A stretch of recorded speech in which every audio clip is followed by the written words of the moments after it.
मरणासन्न व्यक्ति के कल्याण के लिए किए जाने वाले कर्म।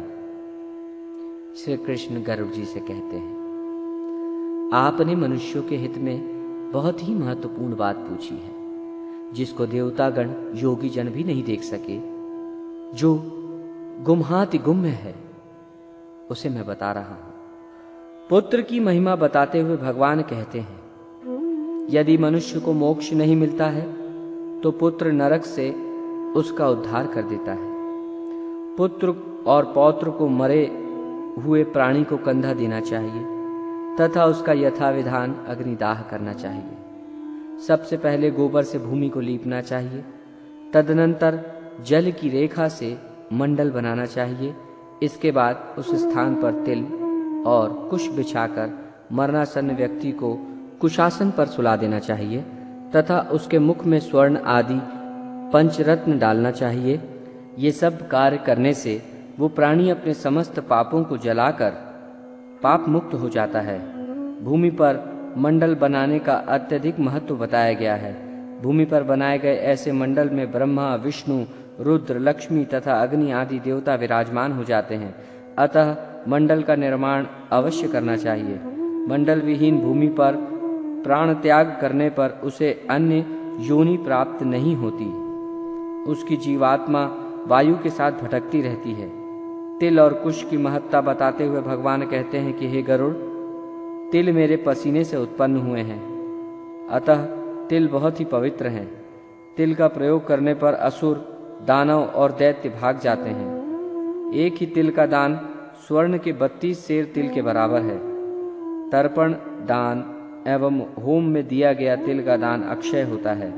कुश मेरे शरीर के रोमों से उत्पन्न हुए हैं।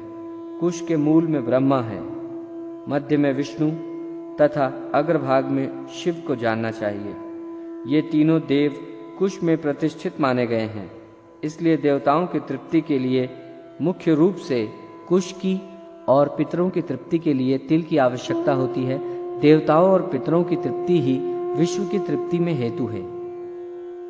अतः श्राद्ध की जो विधियां बताई गई हैं, उन्हीं के अनुसार मनुष्य को ब्रह्मा, देव देवेश्वर तथा पितृजनों को संतृप्त करना चाहिए। ब्राह्मण, मंत्र, कुश, अग्नि और तुलसी ये बार बार प्रयुक्त होने पर भी बासी नहीं होते। हे पक्षी श्रेष्ठ, विष्णु एकादशी व्रत, गीता, तुलसी, ब्राह्मण और गौ ये 6 दुर्गम असार संसार में लोगों को मुक्ति प्रदान करने के साधन हैं। मृत्यु काल में मरणासन्न के दोनों हाथों में कुश रखना चाहिए। इससे प्राणी विष्णु लोक को प्राप्त करता है। लवण रस पितरों को प्रिय होता है और स्वर्ग को प्रदान करता है। ये लवण रस भगवान विष्णु के शरीर से उत्पन्न हुआ है, इसलिए अन्नादि के साथ लवण का दान करना चाहिए। इस पृथ्वी पर यदि किसी आतुर व्यक्ति के प्राण न निकलते हों तो उसके लिए स्वर्ग का द्वार खोलने के लिए लवण का दान करना चाहिए। उसके समीप तुलसी का वृक्ष एवं शालिग्राम की शिला को भी लाकर रखें। तत्पश्चात यथाविधान विभिन्न सूक्तों का पाठ करना चाहिए, क्योंकि ऐसा करने से मनुष्य की मृत्यु मुक्तिदायक होती है। इसके बाद मरे हुए प्राणी के शरीरगत विभिन्न स्थानों में सोने की शलाकाओं को रखने का विधान है, जिसके अनुसार क्रमशः एक शलाका मुख, एक शलाका नाक के दोनों छिद्र, 2 शलाकाएं नेत्र और कान, 1 शलाका लिंग तथा 1 शलाका उसके ब्रह्मांड में रखनी चाहिए। उसके दोनों हाथ एवं कंठ भाग में तुलसी रखें। उसके शव को 2 वस्त्रों से आच्छादित करके कुमकुम और अक्षत से पूजन करना चाहिए। तदनंतर पुष्पों की माला से विभूषित करके उसे बंधु बांधवों तथा पुत्र एवं पुरवासियों के साथ अन्य द्वार से ले जाएं। उस समय अपने बांधवों के साथ पुत्र को मरे हुए पिता के शव को कंधे पर रखकर स्वयं ले जाना चाहिए। शमशान देश में पहुंचकर पुत्र पूर्वाभिमुख या उत्तराभिमुख वहां की उस भूमि पर चिता का निर्माण करवाए। जो पहले से जली न हो, उस चिता में चंदन, तुलसी और पलाश आदि की लकड़ी का प्रयोग करना चाहिए। जब मरणासन्न व्यक्ति की इंद्रियों का समूह व्याकुल हो उठता है, चेतन शरीर जड़ीभूत हो जाता है, उस समय प्राण शरीर को छोड़कर यमराज के दूतों के साथ चले जाते हैं। उस समय जो प्राणी दुरात्मा होते हैं उन्हें यमदूत अपने पाश बंधनों में जकड़कर मारते हैं। जो सकृति हैं उनको स्वर्ग के पार्षद सुखपूर्वक अपने लोक को ले जाते हैं। यमलोक के दुर्गम मार्ग में पापियों को दुख झेलते हुए जाना पड़ता है। यमराज अपने लोक में शंख, चक्र तथा गदा आदि से विभूषित चतुर्भुज रूप धारण कर पुण्य कर्म करने वाले साधु पुरुषों के साथ मित्रवत आचरण करते हैं और पापियों को सन्निकट बुलाकर उन्हें अपने दंड से तर्जना देते हैं। वे प्रलयकालीन मेघ के समान गर्जना करने वाले हैं। अंजन गिरी के सदृश उनका कृष्ण वर्ण है तथा एक बहुत बड़े भैंसे पर सवार होते हैं। वे महाक्रोधी एवं अत्यंत भयंकर है। भीमकाय दुराकृति यमराज अपने हाथों में लोहे का दंड तथा पाश धारण करते हैं। उनके मुख तथा नेत्रों को देखने से ही पापियों के मन में भय उत्पन्न हो उठता है। इस प्रकार का महाभयानक यमराज जब पापियों को दिखाई पड़ते हैं, उस समय हाहाकार करता हुआ अंगुष्ठ मात्र का मृत पुरुष अपने घर की ओर देखता हुआ यमदूतों के द्वारा ले जाया जाता है। प्राणों से मुक्त शरीर चेष्टाहीन हो जाता है। उसको देखने से मन में घृणा उत्पन्न होने लगती है। वो तुरंत अस्पर्श तथा दुर्गंध युक्त और सभी प्रकार से निंदित हो जाता है। ये शरीर अंत में कीट, विष्ठा या राख में परिवर्तित हो जाता है। हे तार्श, क्षण भर में विध्वंस होने वाले इस शरीर पर कौन ऐसा होगा जो गर्व करेगा। इस असत शरीर में होने वाले वित्त का दान आदर पूर्वक वाणी, कीर्ति, धर्म, आयु और परोपकार ही सारभूत है। यमलोक में ले जाते हुए यमदूत प्राणी को बार बार नरक का तीव्र भय दिखाते हुए डांट कर ये कहते हैं कि हे दुष्टात्मन, तू शीघ्र चल, तुझे यमराज के घर जाना है। शीघ्र ही हम तुझे कुंभीपाक नामक नरक में ले जाएंगे। उस समय उस प्रकार की वाणी और बंधु बांधवों का रुदन सुनकर ऊंचे स्वर में हा हा करके विलाप करता हुआ वह मृतक यमदूतों के द्वारा यमलोक पहुंचाया जाता है। गरुड़ पुराण सिंहावलोकन, विशेषांक पृष्ठ संख्या 16 से आगे। मृत्यु का स्वरूप। हे पक्षीराज, अब मृत्यु के स्वरूप को सुनो। मृत्यु ही काल है। मृत्यु का समय आ जाने पर जीवात्मा से प्राण और देह का वियोग हो जाता है। मृत्यु अपने समय पर आती है। मृत्यु आने के कुछ समय पूर्व प्रायः प्राणी के शरीर में कोई रोग उत्पन्न हो जाता है। इंद्रियां विकल हो जाती हैं। प्राणी को एक साथ करोड़ों बिच्छुओं के काटने का अनुभव हो तो उससे मृत्यु जनित पीड़ा का अनुमान लगाना चाहिए।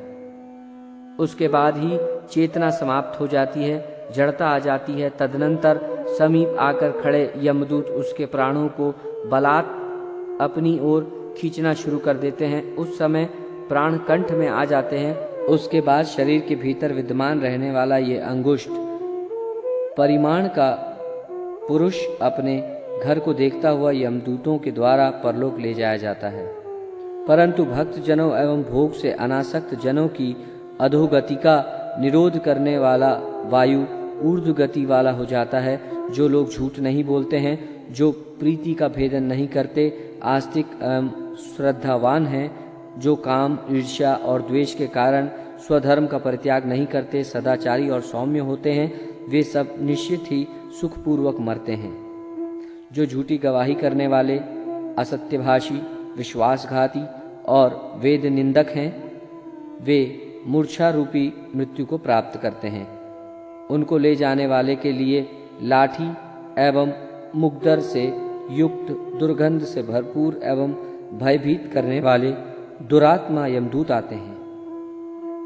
उसके बाद ये प्राणी वेदना से संत्रस्त होकर अपने शरीर का परित्याग करता है और उसके बाद ही वो सबके लिए अस्पर्श और घृणा योग्य हो जाता है। हे गरुड़, मैंने यथा प्रसंग मृत्यु का स्वरूप सुना दिया। भगवान गरुड़ से कहते हैं कि पुनर्जन्म में किए गए विचित्र प्रकार के भोगों को भोगता हुआ प्राणी इस जगत में विभिन्न योनियों में भ्रमण करता है। देव, असुर और यक्ष आदि योनियां प्राणियों के लिए सुख प्रदायिनी है। मनुष्य, पशु, पक्षी आदि योनियां अत्यंत दुखदायिनी है। इन योनियों में कर्म फल के तारतम्य से प्राणी का जन्म होता है।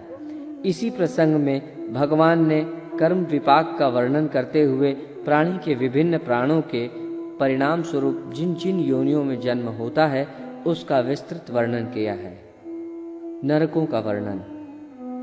गरुड़ की जिज्ञासा करने पर भगवान ने मुख्य मुख्य नरकों का वर्णन किया, जिसमें रौरव नामक नरक को प्रधान बताया। झूठी गवाही देने वाला, झूठ बोलने वाला व्यक्ति रौरव नरक में जाता है। इसके बाद महारौरव, अतिशीत, निष्कृंतन, अप्रतिष्ठ, असिपत्रवन, तप्त कुंभ आदि प्रधान नरकों का भी वर्णन किया। इसके अतिरिक्त और भी बहुत से नरकों का वर्णन किया। ये सभी नरक यम के राज्य में स्थित हैं। जो मनुष्य गौ की हत्या, भ्रूण हत्या और आग लगाने का दुष्कर्म करता है वह रोध नामक नरक में जाता है। जो ब्रह्मघाती, मद पी तथा सोने की चोरी करने वाला है वो सूकर नाम के नरक में गिरता है। क्षत्रिय और वैश्य की हत्या करने वाला ताल नामक नरक में जाता है। इन नरक के लोगों के अतिरिक्त भी सैकड़ों नरक हैं, जिनमें पहुंचकर पापी प्रतिदिन पकता है, जलता है, गलता है, विदीर्ण होता है, चूर्ण किया जाता है, गीला होता है, क्वाथ बनाया जाता है, जलाया जाता है और कहीं वायु से प्रताड़ित किया जाता है। ऐसे नरकों में एक दिन 100 वर्ष के समान होता है। इन सभी नरकों में भोग भोगने के बाद पापी त्रियक योनि में जाता है। तत्पश्चात उसे कृमि, कीट, पतंग, स्थावर तथा एक खुर वाले गधे की योनि प्राप्त होती है। तदनंतर मनुष्य जंगली हाथी आदि की योनियों में जाकर गौ की योनि में पहुंचता है। गधा, घोड़ा, खच्चर, गौर, मृग, शरभ और चमरी ये 6 योनियां एक खुर वाली होती हैं। इनके अतिरिक्त बहुत सी पापचार योनियां भी हैं जिनमें जीवात्मा को कष्ट भोगना पड़ता है। उन सभी योनियों को पार कर प्राणी मनुष्य योनि में आता है और कुबड़ा, कुत्सित, वामन, चांडाल तथा पुलकस आदि नर योनियों में जाता है। अवशिष्ट पाप पुण्य से समन्वित होकर जीव बार बार गर्भ में जाते हैं और मृत्यु को प्राप्त करते हैं। उन सभी पापों के समाप्त हो जाने के बाद प्राणी को शूद्र, वैश्य तथा क्षत्रिय आदि की आरोहिणी योनि प्राप्त होती है। कभी कभी ये सत्कर्म से ब्राह्मण, देव और इंद्रत्व के पद पर भी पहुंच जाता है। हे गरुड़, यम द्वारा निर्दिष्ट योनि में पुण्य गति प्राप्त करने में जो प्राणी सफल हो जाते हैं वे दिव्य देह धारण करके विमान में आरोहण कर स्वर्ग लोक को जाते हैं। पुण्य की समाप्ति के पश्चात जब वे वहां से पुनः पृथ्वी पर आते हैं तो वे राजा अथवा महात्माओं के घर में जन्म लेकर सदाचार का पालन करते हैं तथा समस्त भोगों को प्राप्त करके पुनः स्वर्ग को प्राप्त करते हैं। अन्यथा पहले के समान आरोहिणी योनि में जन्म लेकर दुख भोगते हैं। 84 लाख योनियां हैं। उद्भिज, स्वेदज, अंडज तथा जरायुज ये संपूर्ण सृष्टि विभक्त है। मृत्यु के पूर्व तथा बाद में किए जाने वाले कर्म। श्री कृष्ण कहते हैं, हे गरुड़, जान में या अनजान में मनुष्य जो भी पाप करते हैं उन पापों से शुद्धि के लिए उन्हें प्रायश्चित करना चाहिए। शास्त्रों में दशविध स्नान तथा कृच्छ आदि चंद्रायण व्रत अथवा गौदान आदि की प्रक्रिया प्रायश्चित के रूप में बताई गई है। यदि मनुष्य उनमें अक्षमता के कारण सफल न हो रहा हो तो आधा या चौथाई कुछ न कुछ प्रायश्चित अवश्य करना चाहिए। तत्पश्चात 10 महादान गौ, भूमि, तिल, हिरण्य, स्वर्ण, घृत, वस्त्र, धान्य, गुड़, रजत और लवण इनका दान करना चाहिए। यम द्वार पर पहुंचने के लिए जो मार्ग बताए गए हैं वे अत्यंत दुर्गंध युक्त मवाद आदि और रक्त आदि से परिव्याप्त हैं। अतः उस मार्ग में स्थित वैतरणी नदी को पार करने के लिए वैतरणी गौ का दान करना चाहिए। जो गौ सर्वांग में काली हो, जिसके स्तन भी काले हों, उसे वैतरणी गौ माना गया है। तिल, लोहा, स्वर्ण, कपास, लवण, सप्तधान्य, भूमि और गौ, ये पाप से शुद्धि के लिए पवित्रता में एक से एक बढ़कर हैं। इन 8 दानों को महादान कहा जाता है। इनका दान उत्तम प्रकृति वाले ब्राह्मण को ही देना चाहिए। अब पद दान का वर्णन सुनो। छत्र, जूता, वस्त्र, अंगूठी, कमंडल, आसन, पात्र और भोज्य पदार्थ, ये 8 प्रकार के पद हैं। तिलपात्र, घृतपात्र, शैया, उपस्कर तथा और जो कुछ अपने को इष्ट हो वो सब देना चाहिए। अश्व, रथ, भैंस, भोजन, वस्त्र का दान ब्राह्मणों को देना चाहिए। अन्य दान भी अपनी शक्ति के अनुसार देने चाहिए। हे पक्षीराज, इस पृथ्वी पर जिसने पाप का प्रायश्चित कर लिया है वो 10 प्रकार के दान भी दे चुका है। वैतरणी गौ एवं अनुष्ठान कर चुका है। जो तिल से पूर्ण पात्र, घी से भरा हुआ पात्र, शैया दान और विधिवत पद दान करता है वो नरक रूपी गर्भ में नहीं आता है, अर्थात उसका पुनर्जन्म नहीं होता है। पंडित लोग स्वतंत्र रूप से लवण दान करने की इच्छा रखते हैं, क्योंकि ये लवण रस विष्णु के शरीर से उत्पन्न हुआ है। इस पृथ्वी पर मरणासन्न प्राणी के प्राण जब न निकल रहे हों तो उस समय लवण रस का दान उसके हाथ से दिलवाना चाहिए, क्योंकि ये दान उसके लिए स्वर्गलोक के द्वार खोल देता है। मनुष्य स्वयं जो कुछ दान देता है परलोक में वो सब उसे प्राप्त होता है, वहां उसके आगे रखा हुआ मिलता है।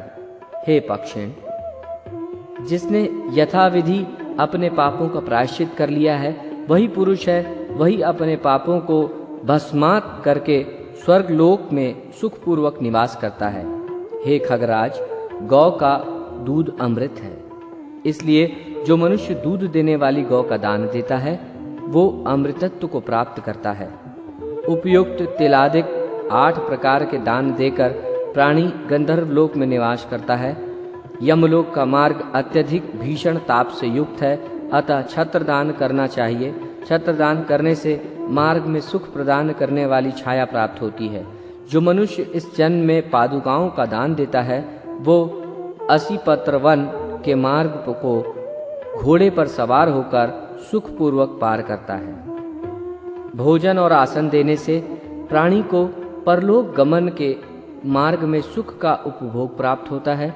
जल से परिपूर्ण कमंडल का दान देने वाला पुरुष सुखपूर्वक परलोक गमन करता है। यमराज के दूत महाक्रोधी और महाभयंकर हैं। काले एवं पीले वर्ण वाले उन दूतों को देखने मात्र से भय लगने लगता है।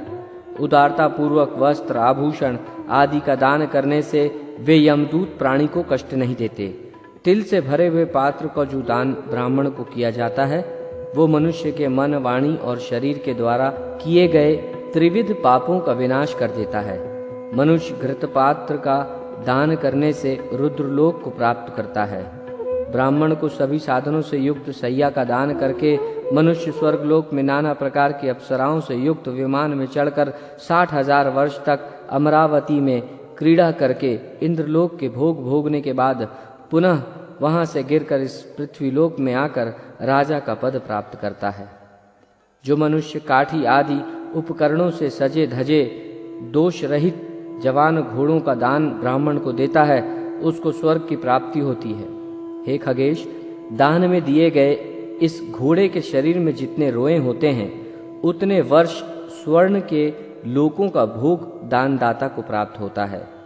प्राणी ब्राह्मण को सभी उपकरणों से युक्त 4 घोड़ों वाले रथ का दान करके राजसूय यज्ञ का फल प्राप्त करता है। यदि कोई व्यक्ति सुपात्र ब्राह्मण को दुग्धवधी नवीन मेघ के समान वर्ण वाली सुंदर जघन प्रदेश से युक्त और मनमोहक तिलक से समन्वित भैंस का दान देता है तो वो परलोक में जाकर अभ्युदय को प्राप्त करता है, इसमें कोई संदेह नहीं है। तालपत्र से बने हुए पंखे का दान करने से मनुष्य को परलोक गमन के मार्ग में वायु का सुख प्राप्त होता है।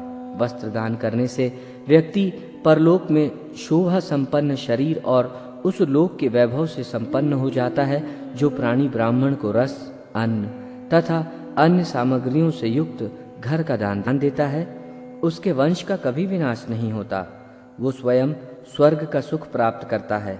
हे खगेंद्र, इन बताए गए सभी प्रकार के दानों में प्राणी की श्रद्धा और अश्रद्धा से आई हुई दान की अधिकता और कमी के कारण उसके फल में श्रेष्ठता और लघुता आती है।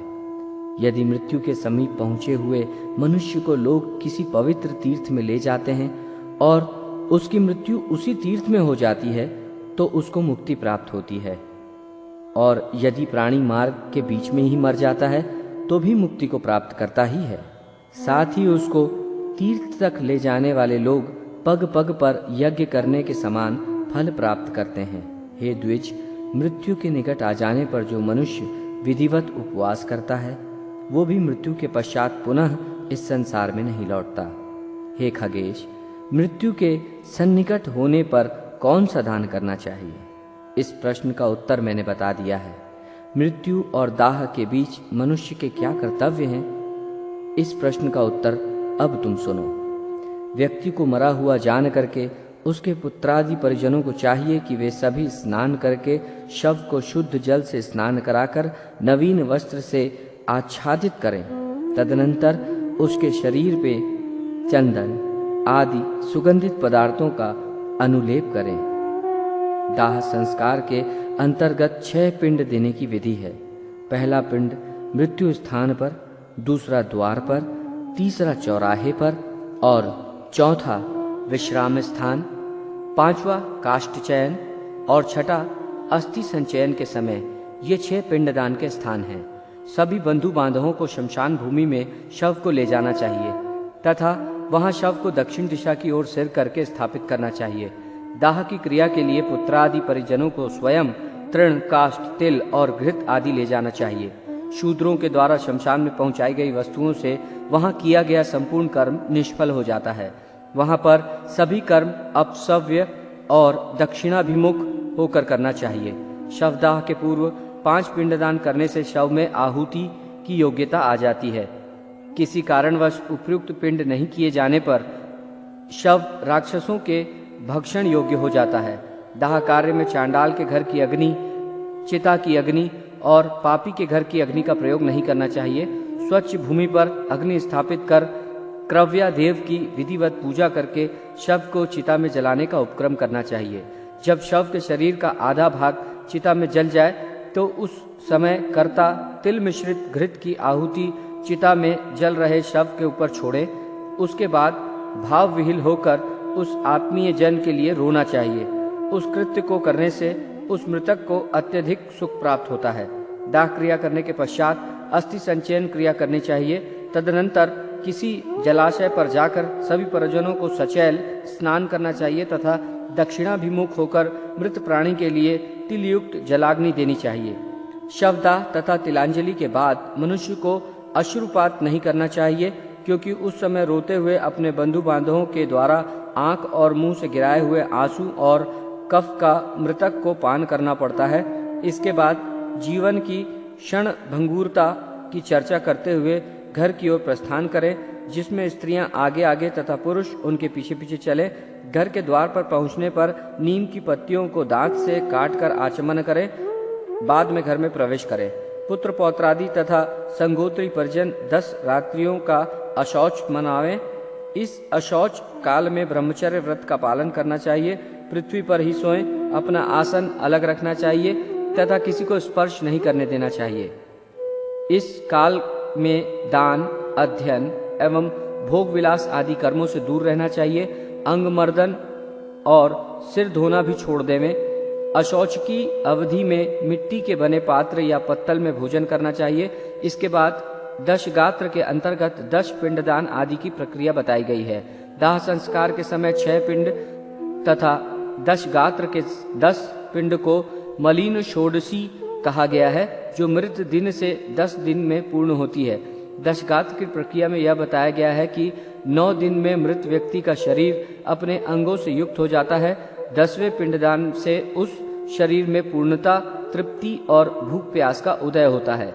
इसके बाद पति के मरने पर स्त्री के कर्तव्य की बात बताई गई है, जिसमें चिता पर पति का अनुगमन करने पर सती धर्म को सबसे अधिक महत्व प्रदान किया गया है। पति की मृत्यु के समय जो स्त्रियां गर्भरहित हैं और जिनके छोटे बच्चे नहीं हैं, उनको सती धर्म का पालन करना चाहिए। अपमृत्यु का निवारण। यदि कोई प्राणी भूख से पीड़ित होकर मर जाता है, हिंसक प्राणियों के द्वारा मारा जाता है, गले में फांसी का फंदा लगाने से जिसकी मृत्यु हो जाती है, जो विष तथा अग्नि आदि से मृत्यु को प्राप्त होता है, जो आत्मघाती है, जो गिरकर या रस्सी आदि के द्वारा किए गए बंधन अथवा जल में डूबने से मर जाता है, जो सर्प तथा जंगली हिंसक पशु, वृक्षपात, विद्युतपात, लोहे से, पृथ्वी पर गिरने से, दीवार के गिरने से, खाट या मध्य कक्ष में मृत्यु को प्राप्त होते हैं, जो शास्त्राघात से, विषैले कुत्ते के मुख को स्पर्श करने से तथा शास्त्र विधि से रहित जो मृत्यु हो जाती है, उसे दुर्मरण समझना चाहिए। इस स्थिति में नारायण बलि किए जाने पर अर्ध दैविक कर्म की योग्यता आती है। अपमृत्यु होने पर ऐसे प्राणी का शुद्धिकरण इसी नारायण बलि से संभव है, अन्यथा नहीं। नारायण बलि एकादशाह के दिन करना चाहिए। नारायण बलि की विधि का यहाँ संक्षिप्त वर्णन किया गया है। नारायण बलि का वर्णन करते हुए कहा गया है कि नारायण बलि से मृत व्यक्ति का नरलोक से उद्धार हो जाता है, इसमें तनिक भी संदेह नहीं है। प्रवास में मृत्यु होने पर या सर्पदंश आदि से मृत्यु होने पर पुत्तल दाह की विधि का निरूपण किया गया है। इसके अनंतर रजस्वला और सूतिका स्त्री के मरने पर कौन सा विशेष कर्म करना धर्म सम्मत है, ये भी बताया गया है। पंचक में मृत्यु प्राप्त के कृत्य। पंचक में मृत्यु होने पर दाह संस्कार की विधि भगवान के द्वारा गरुड़ जी को बताई गई है। मास के प्रारंभ में धनिष्ठता नक्षत्र के अर्ध भाग से लेकर रेवती नक्षत्र का समय पंचक काल कहलाता है।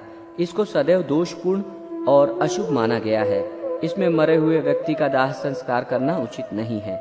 ये काल सभी प्राणियों में दुख उत्पन्न करने वाला है।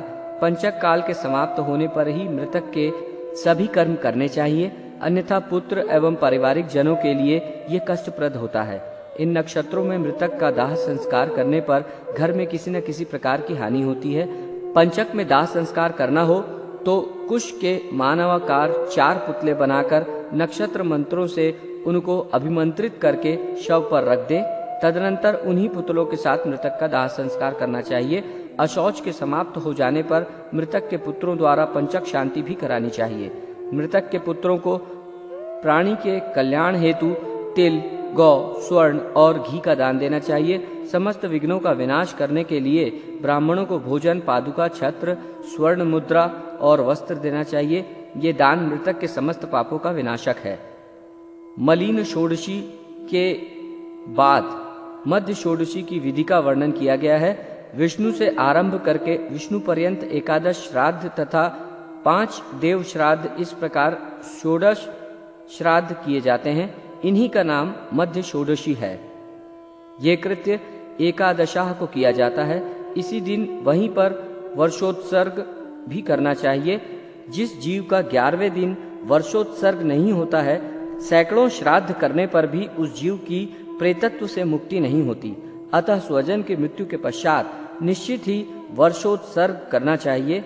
4 बछियों से युक्त विधान पूर्वक अलंकृत वृष जिसके निमित्त छोड़ा जाता है, उसको प्रेतत्व की प्राप्ति नहीं होती।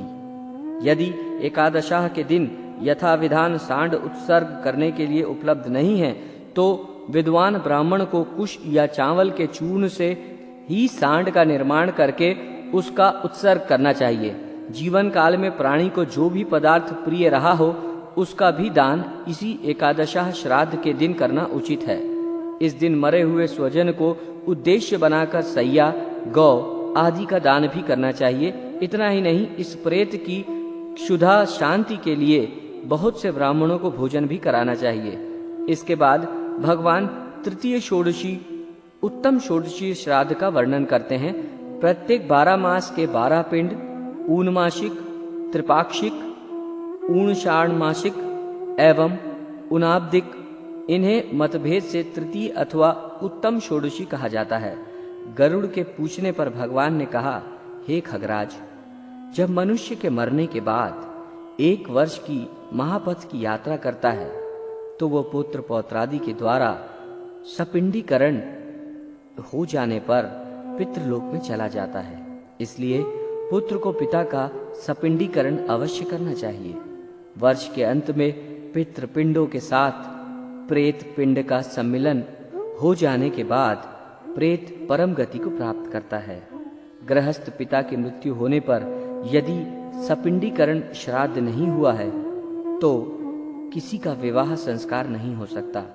जब तक सपिंडीकरण नहीं हो जाता तब तक भिक्षुक उस घर की भिक्षा स्वीकार नहीं करता। अपने गोत्र से अशौच तब तक रहता है जब तक पिंड का मेलन नहीं हो जाता। पिंड मिलन होने पर प्रेत शब्द का निर्वृत्त हो जाता है। कुल धर्म अनंत है, पुरुष की आयु नष्ट प्राय है और शरीर नाशवान है। इस कारण द्वादशाह ही इस कर्म के लिए प्रशस्त समय माना गया है। अतः क्रिया करने वाले पुत्र को द्वादशाह को ही सपिंडीकरण करना चाहिए। तत्वदृष्टा ऋषियों ने सपिंडीकरण के लिए द्वादशाह, त्रिपक्ष, छठा मास अथवा वार्षिक तिथि को कहा है। सपिंडीकरण के पूर्व उत्तम षोडशी होना आवश्यक है, क्योंकि 12वें दिन ही प्रायः सपिंडीकरण करना लोक में प्रसिद्ध है। इसलिए उत्तम षोडशी श्राद्ध एकादशा या द्वादशाह को ही कर देना चाहिए। सपिंडीकरण करने के बाद भी 12 महीने तक षोडश श्राद्ध एकोदृष्ट विधि से नियमानुसार करना चाहिए। हे खगराज, मृतक का दाह संस्कार हो जाने के पश्चात दशगात्र के पिंडदान से पुनः शरीर उत्पन्न होता है। 10वें पिंड से शरीर बन जाने पर प्राणी को अत्यधिक भूख लगती है। एकादशाह तथा द्वादशाह इन 2 दिनों में प्रेत भोजन करता है। इन दोनों दिन जो कुछ भी प्राणी के निमित्त दिया जाता है उसे प्रेत शब्द के द्वारा दिया जाना चाहिए, क्योंकि वो मृतक के लिए आनंददायक होता है। सपिंडीकरण कर देने के बाद जो भी दान दिया जाए वो नाम गोत्र का उच्चारण करके पितृ निमित्त करना चाहिए। भोजन तथा घटादि का दान, पददान, सैयादान एवं अन्य जो भी दान है उन्हें मृत प्राणी के निमित्त एक को ही उद्देश्य करके देना चाहिए। पिंडदान के पश्चात यथाशक्ति उपयोगी समस्त सामग्री दान में दें। ऐसा होने पर ये दिव्य देह धारण करके विमान द्वारा सुखपूर्वक यमलोक को चला जाता है। प्रेत के द्वादशाह संस्कार के अवसर पर जलपूरित कुंभों का दान विशेष महत्व रखता है। यजमान उस दिन जल से भरे 12 घंटों का संकल्प करके दान करें। उसी दिन वो पकाग्न और फल से परिपूर्ण एक वर्धनी भगवान विष्णु के लिए संकल्प करके सुयोग्य एवं सचरित्र ब्राह्मण को प्रदान करें। तदनंतर एक वर्धनी पकान्न तथा फल धर्मराज को भी समर्पित करें। उससे संतुष्ट होकर धर्मराज उस प्रेत को मोक्ष प्रदान करते हैं। उसी समय एक वर्धनी चित्रगुप्त के लिए भी दान में देना चाहिए। उसके पुण्य से प्रेत वहां पहुंचकर सुखी रहता है। दान में एक शैया एक ही ब्राह्मण को देना चाहिए। एक गौ, एक ग्रह, एक शैया और एक स्त्री का दान बहुतों के लिए नहीं होता। विभाजित करके दिए गए दान दाता को पाप की कोटि में गिरा देते हैं। आत्मा ही पुत्र का नाम है। वही पुत्र यमलोक में पिता का रक्षक है। घोर नरक से वही पिता का उद्धार करता है, इसलिए उसे पुत्र कहा जाता है। अतः पुत्र को पिता के लिए आजीवन श्राद्ध करना चाहिए, तभी वो अतिवाहिक प्रेत रूप पिता पुत्र द्वारा दिए गए उन भोगों का सुख प्राप्त करता है। सैयादान की प्रशंसा करते हुए कहते हैं, ये जीवन अनित्य है। जब तक जीवन है तभी तक अपने बंधु बांधव हैं। मृत्यु हो जाने पर वो मर गया है ऐसा जानकर क्षण भर में ही अपने हृदय से स्नेह को दूर कर देते हैं। आत्मा ही अपना बंधु है ऐसा बारंबार विचार कर अपने जीते जी ही हित का कार्य कर लेना चाहिए। इसके अनंतर गरुड़ ने प्रेतों के संबंध में इस प्रकार जिज्ञासा की, भगवान, प्रेत के अनेक रूप किस प्रकार के होते हैं? वे कौन कौन से कर्म के द्वारा महाप्रेत और पिशाच बन जाते हैं और किस शुभ दान से प्राणी प्रेत योनि से छूट जाता है? इन सब का उत्तर देते हुए भगवान ने कहा, जो पुनर्जन्म संचित कर्म के अधीन रहकर पाप कर्म में अनुरक्त रहते हैं वे मृत्यु के पश्चात प्रेत योनि में जन्म लेते हैं, तथा जो वंश परंपरागत धर्म पथ का परित्याग करके दूसरे धर्म को स्वीकार करते हैं, विद्या और सदाचार से जो विहीन है वो भी निसंदेह प्रेत ही होते हैं। इसके साथ ही भी कई और कारण विस्तार से बताए गए हैं। इस विषय में एक प्राचीन इतिहास जो पितामह भीष्म और युधिष्ठिर के संवाद में कहा गया था, प्रेत के लक्षण बताते हुए बभ्रुवाहन नाम के एक राजा की कथा सुनाई। इस राजा को किसी प्रेत का साक्षात्कार हुआ तथा उससे वार्तालाप भी हुआ। राजा से प्रेत ने बताया कि मृत्युपरांत उसके आर्धदैहिक संस्कार तथा श्राद्ध आदि योनि से मुक्त कराने के लिए राजा से प्रार्थना की। राजा के पूछने पर उस प्रेत ने प्रेत योनि मिलने के कारण तथा इस योनि से मुक्ति के उपाय भी बताए। नरक में पहुंचकर राजा ने उस प्रेत के द्वारा कही गई संपूर्ण आर्धदैहिक क्रिया को विधि विधान से संपन्न किया। इसके पुण्य से वो प्रेत बंधन विमुक्त होकर स्वर्ग को चला गया। जीव अपने कर्मानुसार दूसरे शरीर को प्राप्त करके यमलोक में नाना प्रकार के कष्ट भोगता है। यमलोक के मार्ग में 16 पुर पड़ते हैं, जिसका विस्तृत वर्णन भगवान श्री हरि ने किया है। संसार में धर्म, अर्थ, काम और मोक्ष ये 4 मार्ग हैं। जो उत्तम प्रकृति वाले हैं वे धर्म मार्ग से चलते हैं। जो अर्थ अर्थात धन्य धान्य का दान करने वाले प्राणी हैं वे विमान से परलोक जाते हैं। जो प्राणी अभिलषित याचक की इच्छा को संतुष्ट करने वाले हैं वे कंधों पर सवार होकर प्रस्थान करते हैं। जो प्राणी मोक्ष की आकांक्षा रखते हैं वे हंस युक्त विमान से परलोक को जाते हैं। उसके अतिरिक्त जो प्राणी धर्मादि पुरुषार्थ चतुष्टय से हीन हैं, ये पैदल ही कांटों तथा पत्थरों के बीच से कष्ट झेलता हुआ असीपत्रवन में जाता है।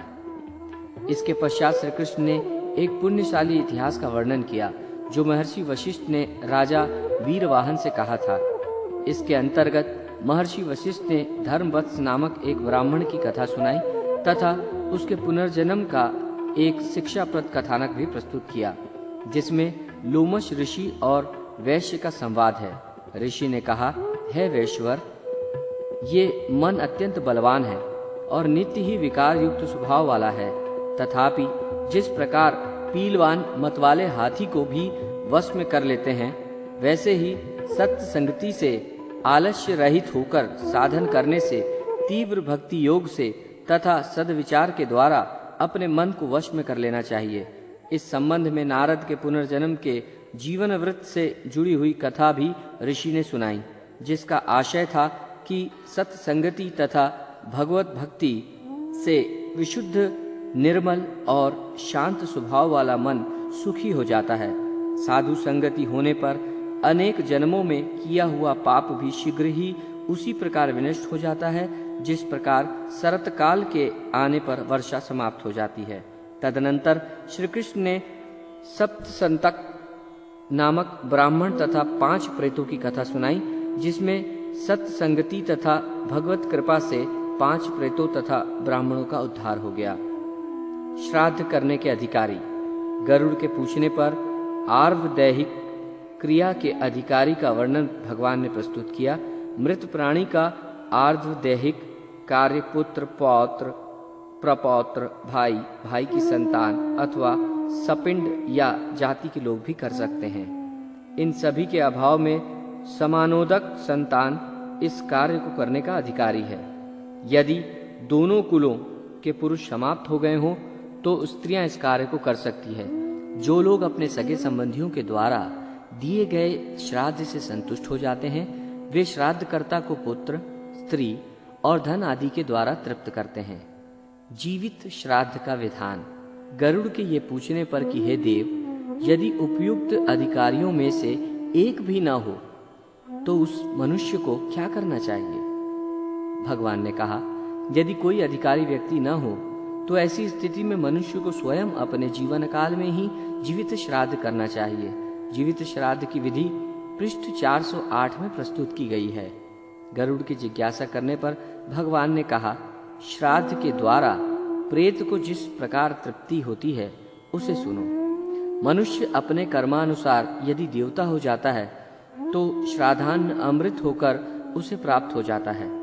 वही अन्न गंधर्व योनि में भोग रूप से, पशु योनि में तृण के रूप में प्राप्त होता है। वही श्राद्धान्न नाग योनि में वायु रूप में पक्षी होने पर फल रूप से और राक्षस योनि में आमिष रूप से में बन जाता है।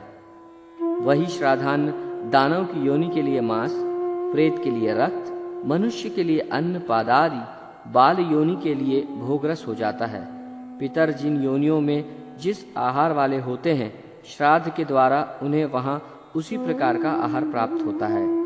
यदि श्राद्धकर्ता श्राद्ध में एक ही ब्राह्मण आमंत्रित करता है तो उस ब्राह्मण के उदर भाग में पिता, वाम पार्श्व में पितामह, दक्षिण पार्श्व में प्रपितामह और पृष्ठ भाग में पिंड भक्षक पितर रहते हैं।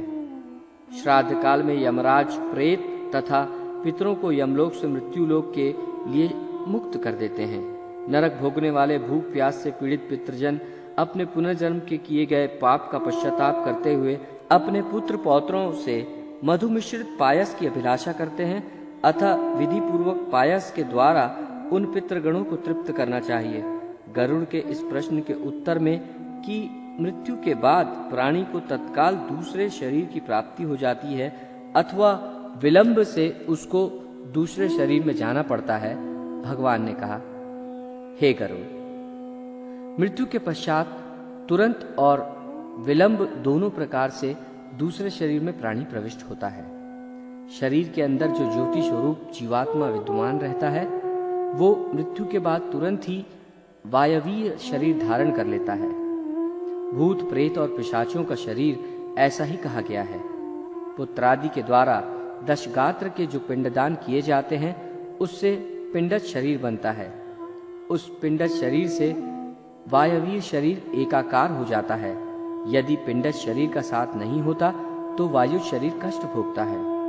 कोई कोई जीवात्मा पिंडज शरीर विलंब से प्राप्त करता है, क्योंकि मृत्यु के बाद स्वकर्मानुसार वो यमलोक को जाता है। चित्रगुप्त की आज्ञा से वो वहां से नरक भोगता है। वहां की यातनाओं को झेलने के पश्चात उसे पशु, पक्षी, तिर्यक, कीट, पतंग आदि की योनि प्राप्त होती है। प्राणी जिस शरीर को ग्रहण करता है उसी शरीर से मोहवश ममता हो जाती है। शुभाशुभ कर्मों के फल भोग कर वो मुक्त हो जाता है। गरुड़ के ये पूछने पर कि बहुत से पापों को करने पर भी इस संसार को पार कर प्राणी आपको कैसे प्राप्त कर सकता है, भगवान ने कहा, हे पक्षीराज, मनुष्य अपने अपने कर्म में रत रहकर संसिद्धि प्राप्त कर लेता है। सत्कर्म से जिसने अपने कायुष्य को नष्ट कर दिया है वो व्यक्ति वासुदेव की निरंतर चिंतन से विशुद्ध हुई बुद्धि से युक्त होकर धैर्य से अपना नियमन करके स्थित रहता है। जो शब्दादि विषयों का परित्याग कर तथा राग द्वेष को छोड़कर विरक्त सेवी और यथा प्राप्त भोजन से संतुष्ट रहता है, जिसका मन, वाणी, शरीर संयमित है, जो वैराग्य धारण करके नित्य ध्यान योग में तत्पर रहता है, जो अहंकार, बल, दर्प, काम, क्रोध और परिग्रह इन षड विकारों का परित्याग करके निर्भय होकर शांत हो जाता है, वो ब्रह्म स्वरूप हो जाता है। इसके बाद मनुष्यों के लिए कुछ करना शेष नहीं रह जाता। नाभि से मूर्धा पर्यंत शरीर में 8 छिद्र हैं। जो सत्कर्म करने वाले पुण्यात्मा हैं उनके प्राण शरीर में ऊर्ध्व छिद्रों से निकलकर परलोक जाते हैं। जो अनासक्त भाव से सत्कर्म में रत रहता है वो मृत्यु के बाद सुखी रहता है और संसारिकता के मायाजाल में नहीं फंसता है। जो विकर्म में निरत रहता है ये मनुष्य पाशबद्ध हो जाता है। इस संसार में 84 लाख योनियां हैं। इन सभी में मनुष्य योनि परम दुर्लभ है। 5 ज्ञान इंद्रियों से युक्त ये योनि प्राणी को बड़े ही पुण्य से प्राप्त होती है। स्वर्ग और मोक्ष के साधन भूत मनुष्य योनि को प्राप्त करके जो प्राणी उन दोनों में से एक भी लक्ष्य की सिद्धि नहीं प्राप्त कर पाता, निश्चित ही उसने अपने को ठग लिया। 100 का मालिक 1000 की कामना करता है, 1000 वाला लाख की। लक्षाधिपति राज्य की इच्छा करता है। जो राजा है वो संपूर्ण पृथ्वी को अपने वश में रखना चाहता है। चक्रवर्ती नरेश देवत्व की इच्छा करता है। देवत्व पद के प्राप्त होने पर उसकी अभिलाषा देवराज इंद्र के पद की होती है। देवराज होने पर वो ऊर्ध्व गति की कामना करता है, फिर भी उसकी तृष्णा शांत नहीं होती। तृष्णा से पराजित व्यक्ति नरक में जाता है। जो लोग तृष्णा से मुक्त हैं उन्हें उत्तम लोक की प्राप्ति होती है। इस संसार में जो प्राणी आत्माधीन हैं वो निश्चित ही सुखी हैं। शब्द, स्पर्श, रूप, रस और गंध, ये जो 5 विषय हैं, इनकी अधीनता में रहने वाला निश्चित ही दुखी रहता है। लोह और काष्ठ से बने पास में बंधा व्यक्ति मुक्त हो जाता है, किंतु स्त्री, पुत्र, धन आदि के मोहपाश में बंधा प्राणी कभी मुक्त नहीं हो पाता। पाप एक मनुष्य करता है, किंतु उसके फल का उपभोग बहुत से लोग करते हैं। भोक्ता तो अलग अलग हो जाते हैं, पर कर्ता दोष का भागी होता है।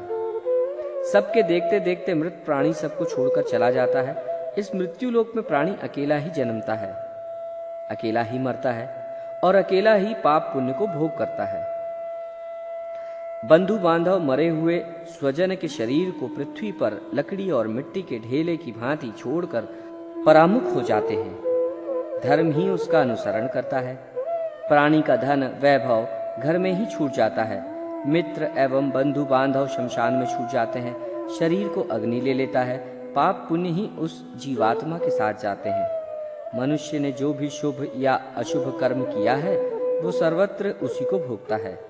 मनुष्य स्वयं जो भी सत्कर्म करता है अथवा दान देता है, परलोक में वे सभी उसके सामने उपस्थित रहते हैं।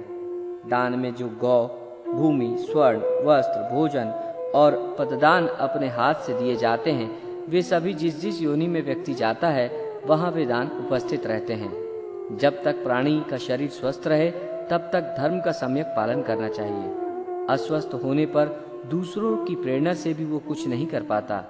यदि अपने जीवन काल में व्यक्ति दैहिक कर्म नहीं कर लेता है अथवा मरने के बाद अधिकारी पुत्र पौत्रादि के द्वारा भी ये क्रिया नहीं होती, तो वो वायु रूप में भूख प्यास से पीड़ित हो रात दिन भटकता रहता है। वो कृमि, कीट अथवा पतिंगा होकर बार बार जन्म लेता है और मर जाता है। वो कभी असत मार्ग से गर्भ में प्रविष्ट होता है एवं जन्म लेते ही तत्काल विनष्ट हो जाता है। वैतरणी नदी का वर्णन करते हुए भगवान कहते हैं कि यमलोक के मार्ग में वैतरणी नाम की एक महानदी है। वो अगाध दुस्तर है और देखने मात्र से पापियों को महाभयभीत करने वाली है। पृथ्वी पर जिन लोगों ने गौदान किया है उस दान के प्रभाव से वे उसे पार कर जाते हैं, अन्यथा जिनके द्वारा यह दान नहीं हुआ है वो उसी में डूबते रहते हैं। अहंकारवान पापी, अपनी झूठी प्रशंसा करने वाला, कृतघ्न, गर्भपात कराने वाला तथा अन्य बहुत से पापों के कारण जीव वैतरणी में निवास करता है। कदाचित भाग्य योग से उस नदी को पार करने की इच्छा उत्पन्न हो जाए तो उससे तरने का उपाय सुनो। मकर और कर्क की संक्रांति का पुण्य काल, व्यतिपात योग, दिनोदय, सूर्य चंद्र ग्रहण, संक्रांति, अमावस्या अथवा अन्य पुण्य काल के आने पर इससे तरने के लिए श्रेष्ठतम दान दिया जाता है। यूं तो मन में दान देने की श्रद्धा जब भी उत्पन्न हो जाए वही दान का काल है, क्योंकि संपत्ति अस्थिर है, शरीर अनित्य है और धन भी सदा रहने वाला नहीं है। मृत्यु सदा समीप है, इसलिए धर्म संग्रह करना चाहिए। जब तक ये शरीर स्वस्थ और निरोग है, जब तक इस शरीर से बुढ़ापा दूर है, जब तक इंद्रियों की शक्ति किसी भी प्रकार से क्षीण नहीं हुई है, तब तक आयु नष्ट नहीं हुई है, जब तक अपने कल्याण के लिए महान प्रयत्न कर लेना चाहिए। क्योंकि घर में महाभयंकर आग के लग जाने पर कुआं खोदने के उद्देश्य से मनुष्य को क्या लाभ प्राप्त हो सकता है। भारतवर्ष में मानव योनि प्राप्त करके मनुष्य अपने जीवन का उत्सर्ग तीर्थ में करता है तो उसका पुनर्जन्म नहीं होता। अयोध्या, मथुरा, माया, काशी, कांची, अवंती और द्वारका, ये 7 पुरियां मोक्ष देने वाली हैं। जो मनुष्य मृत्यु के समय 2 अक्षर हरि का एक बार उच्चारण कर लेता है वो मरने पर मानो मोक्ष प्राप्त करने के लिए कटिबद्ध हो गया है। राग द्वेष रूपी मल को दूर करने में समर्थ ज्ञान रूपी जलाशय के सत्य रूपी जल से युक्त मानस तीर्थ में जिस मनुष्य ने स्नान कर लिया वो कभी पापों से लिप्त नहीं होता। देवता कभी काष्ठ और पत्थर की शिला में नहीं रहते, वो तो प्राणी के भाव में विराजमान रहते हैं। इसलिए सद्भाव से युक्त भक्ति का सम्यक आचरण करना चाहिए। पंडित को जीवन और मरण इन दो की ही शिक्षा लेनी चाहिए। अतः दान और भोग से जीवन धारण करें और युद्ध भूमि तथा तीर्थ में मृत्यु को प्राप्त करें। इस पृथ्वी पर दान, दम और दया ये 3 सत तत्व हैं। दरिद्र तथा सज्जन ब्राह्मण को दान, निर्जन प्रदेश में स्थित शिवलिंग का पूजन और अनाथ प्राणी का संस्कार करोड़ों यज्ञ का फल प्रदान करता है। यथाविहित अपने धर्म का पालन करने से प्राणियों को ऊर्ध्व गति तथा अधर्म की ओर बढ़ने से अधोगति प्राप्त होती है। अतः सभी वर्णों की सदंती अपने धर्म पर चलने से ही होती है। देव और मानव योनि में जो दान तथा भोग आदि की क्रियाएं दिखाई देती हैं, वे सब कर्मजन्य फल हैं। घोर अकर्म से और काम क्रोध के द्वारा अर्जित जो शुभ अशुभ पापाचार हैं, उनसे नरक प्राप्त होता है तथा वहां से जीव का उद्धार नहीं होता। सुकर्म के प्रभाव से प्राणी को ऐहिक और पारलौकिक सुख की प्राप्ति होती है। जिनके हृदय में नील कमल के समान श्याम वर्ण वाले भगवान जनार्दन विराजमान हैं, उन्हीं को लाभ और विजय प्राप्त होती है। ऐसे प्राणियों की पराजय कैसे हो सकती है? धर्म की जीत होती है, अधर्म की नहीं। सत्य ही जीतता है, असत्य नहीं। क्षमा की विजय होती है, क्रोध की नहीं। विष्णु ही जीतते हैं, असुर नहीं। विष्णु ही माता है, विष्णु ही पिता है और विष्णु ही अपने स्वजन बांधव है। जिनकी बुद्धि इस प्रकार स्थिर हो जाती है, उनकी दुर्गति नहीं होती। भगवान पुंडरीकाक्ष मंगल करते हैं। मोक्ष प्राप्ति का उपाय। अंत में गरुड़ जी भगवान से एक अत्यंत महत्वपूर्ण बात पूछते हुए कहते हैं, हे दया सागर, अज्ञान के कारण ही जीव की उत्पत्ति इस संसार में होती है। इस बात को तो मैंने सुन लिया। अब मैं मोक्ष के सनातन उपाय को सुनना चाहता हूं। इस दुस्तर असार संसार में नाना प्रकार के शरीरों में प्रविष्ट जीवों की अनंत श्रेणियां हैं। वे इसी संसार में जन्म लेती हैं और इसी में मर जाती हैं, किंतु उनका अंत नहीं होता। वे सदैव दुख में व्याकुल रहती है। यहाँ कहीं कोई भी सुखी नहीं है। वे किस उपाय से सुखी हों, इसे आप बताने की कृपा करें। श्री भगवान इसका उत्तर देते हुए कहते हैं, अनेक जन्मों में कर्मों के अनुसार प्राणी को जातीय देह, आयु तथा मुक्ति प्राप्त होती है और सुख दुख प्रदान करने वाले पुण्य और पापों का उनके ऊपर नियंत्रण रहता है तथा पुनः पुनः जन्म मरण की प्रथा चलती रहती है। इस मृत्यु लोक में हजार की नहीं, करोड़ों बार जन्म लेने पर भी जीव को कदाचित ही संचित पुण्य के प्रभाव से मानव योनि मिलती है। ये मानव योनि मोक्ष की सीढ़ी है। 84 लाख योनियों में स्थित जीवात्माओं को बिना मानव योनि मिले तत्व का ज्ञान नहीं हो सकता। अतः इस दुर्लभ योनि को प्राप्त करके जो प्राणी स्वयं अपना उद्धार नहीं कर सकता, उससे बढ़कर मूढ़ इस जगत में दूसरा कौन हो सकता है? कोई भी कर्म शरीर के बिना संभव नहीं है। अतः शरीर रूपी धन की रक्षा करते हुए पुण्य कर्म करना चाहिए। शरीर की रक्षा धर्म के लिए, धर्म की रक्षा ज्ञान के लिए और ज्ञान की रक्षा ध्यान योग के लिए तथा ध्यान योग की रक्षा तत्काल मुक्ति प्राप्ति के लिए होती है।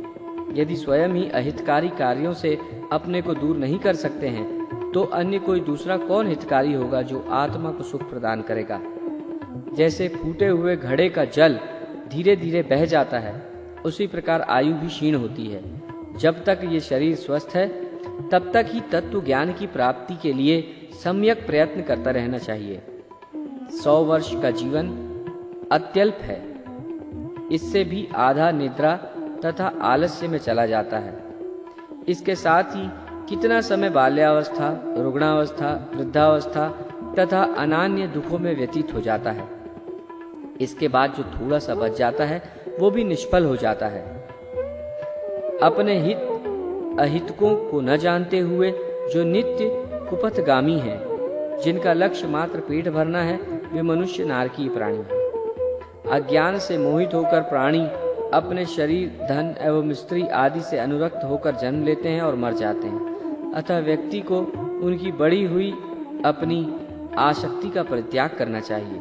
यदि आसक्ति न छोड़ी जा रही हो, तो महापुरुषों के साथ वो आसक्ति को जोड़ देना चाहिए, क्योंकि आसक्ति रूपी व्याधि की औषधि सज्जन पुरुष ही हैं। सत्संग और विवेक ये दो प्राणी के मल रहित स्वस्थ दो नेत्र हैं। जिसके पास ये दोनों नहीं हैं, वो मनुष्य अंधा है। वो कुमार्ग पर कैसे नहीं जाएगा, अर्थात वो अवश्य ही कुमार्गगामी होगा। जो व्यक्ति दंभ के वशीभूत हो जाता है, वो अपना ही नाश करता है। जटाओं का भार और मृगचर्म से युक्त साधु का वेश धारण करने वाले दाम्भिक ज्ञानियों की भांति इस संसार में भ्रमण करते हैं और लोगों को भ्रमित करते हैं। लौकिक सुख से आसक्त मैं ब्रह्म को जानता हूँ, ऐसा कहने वाले कर्म तथा ब्रह्म दोनों से भ्रष्ट दंभी और ढोंगी व्यक्ति का अंत्यज के समान परित्याग कर देना चाहिए। बंधन और मोक्ष के लिए इस संसार में दो ही पद हैं। एक पद है ये मेरा नहीं है, और दूसरा पद है ये मेरा है। ये मेरा है, इस ज्ञान से वो बंध जाता है, और ये मेरा नहीं है, इस ज्ञान से वो मुक्त हो जाता है। जो कर्म जीवात्मा को बंधन में नहीं ले जाता वही सत्कर्म है। जो विद्या प्राणी को मुक्ति प्रदान करने में समर्थ है वही विद्या है। जब तक प्राणी को कर्म अपनी ओर आकृष्ट करते रहते हैं, तब तक उसमें सांसारिक वासना विद्यमान है, और जब तक उनकी इंद्रियों में चंचलता है, तब तक उन्हें परम तत्व का ज्ञान कहाँ से हो सकता है। जब तक शरीर में का अभिमान है, जब तक उसमें ममता है, जब तक उस प्राणी में प्रयत्न की क्षमता रहती है, तब तक उसमें संकल्प तथा कल्पना करने की शक्ति है। जब तक उसके मन में स्थिरता नहीं है, तब तक वो शास्त्र चिंतन नहीं करता है तथा उस पर गुरु की दया नहीं होती है, तब तक उसको परम तत्व कहाँ से प्राप्त हो सकता है। श्री भगवान कहते हैं, हे गरुड़, उस तत्वज्ञ का अंतिम कृत्य सुनो, जिसके द्वारा ब्रह्म पद या निर्वाण नाम वाला मोक्ष प्राप्त होता है। अंत समय आ जाने पर पुरुष भय रहित होकर संयम रूपी शस्त्र से देहादि की आसक्ति को काट दे। अनासक्त भाव से धीरवान पुरुष पवित्र तीर्थ में जाकर उसके जल में स्नान करे। तदनंतर वहीं पर एकांत देश में किसी स्वच्छ एवं शुद्ध भूमि में विधिवत आसन लगाकर बैठ जाए तथा एकाग्रचित होकर गायत्री आदि मंत्रों द्वारा उस शुद्ध परम ब्रह्माक्षर का ध्यान करे। ब्रह्मा के बीज मंत्र को बिना भुलाए वो अपने श्वास को रोककर मन को वश में करे तथा अन्य कर्मों से मन को रोककर बुद्धि के द्वारा शुभ कर्म में लगाए। मैं ब्रह्म हूँ, मैं परम धाम हूँ, मैं ही ब्रह्म हूँ, परम पद मैं ही हूँ। इस प्रकार की समीक्षा करके निष्फल आत्मा में मन को प्रविष्ट करना चाहिए। जो मनुष्य ओम इस एकाक्षर मंत्र का जप करता है, वो अपने शरीर का परित्याग कर परम पद को प्राप्त करता है। मान मोहित से रहित, आसक्ति दोष से परे, नित्य आध्यात्म चिंतन से दत्त चित्त, सांसारिक समस्त कामनाओं से रहित और सुख दुख के नाम द्वंद्व से मुक्त ज्ञानी पुरुष ही उस अपव्यय पद को प्राप्त करते हैं। प्रौढ़ वैराग्य में स्थित होकर के अनन्य भाव से जो व्यक्ति मेरा भजन करता है, वो पूर्ण दृष्टि वाला प्रसन्नात्मा व्यक्ति मोक्ष प्राप्त करता है। घर छोड़कर मरने की अभिलाषा से जो तीर्थ में निवास करता है और मुक्ति क्षेत्र में मरता है, उसे भी मुक्ति प्राप्त होती है। हे तार्क्ष, ज्ञान तथा वैराग्य से युक्त ये सनातन मोक्ष धर्म ऐसा ही है, उसको तुम्हें सुना भी दिया है। तत्वज्ञ मोक्ष प्राप्त करते हैं, धर्मनिष्ठ स्वर्ग जाते हैं, पापी नरक में जाते हैं, पक्षी आदि इस संसार में अन्य योनियों में प्रविष्ट होकर घूमते रहते हैं। अपने प्रश्नों के उत्तर के रूप में भगवान के मुख से इस प्रकार सिद्धांत को सुनकर प्रसन्न शरीर वाले गरुड़ ने जगदीश्वर को प्रणाम किया और कहा, प्रभु, आपके इस आह्लादकारी वचनों से मेरा बहुत बड़ा संदेह दूर हो गया। ऐसा कहकर उन्होंने भगवान विष्णु से आज्ञा ली और वे कश्यप जी के आश्रम में चले गए। ये गरुड़ महापुराण बड़ा ही पवित्र और पुण्यदायक है। ये सभी पापों का विनाशक एवं सुनने वालों की समस्त कामनाओं का पूरक है। इसका सदैव श्रवण करना चाहिए। जो मनुष्य इस महापुराण को सुने या जैसे भी हो वैसे इसका पाठ करे, तो वो प्राणी यमराज की भयंकर यातनाओं को तोड़कर निष्पाप होकर स्वर्ग को प्राप्त कर लेता है।